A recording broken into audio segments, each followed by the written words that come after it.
Hey everyone, in this tutorial, I'll show you how to use Google Maps for travel planning in 2026. So whether you're planning a short trip or a long vacation, this will help you organize everything in one place. First, open Google Maps on your phone or computer. Both versions work, but desktop is better for planning detailed trips. Next, type your destination in the search bar. This could be a city, country, or even a specific landmark you want to visit.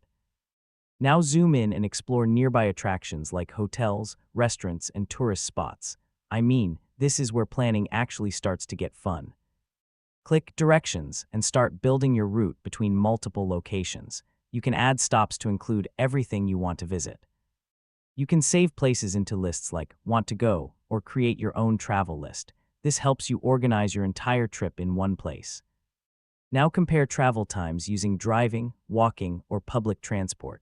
Google Maps will show you which option is fastest or most convenient. Before your trip, download offline maps so you can still navigate without internet. This is especially useful when traveling abroad.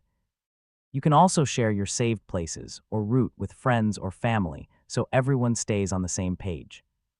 Once everything is ready, just tap Start Navigation and follow real-time directions during your trip. That's how to use Google Maps for travel planning in 2026. Once you get used to it, planning trips becomes way easier and way more organized. Thanks for watching, and I'll see you in the next guide.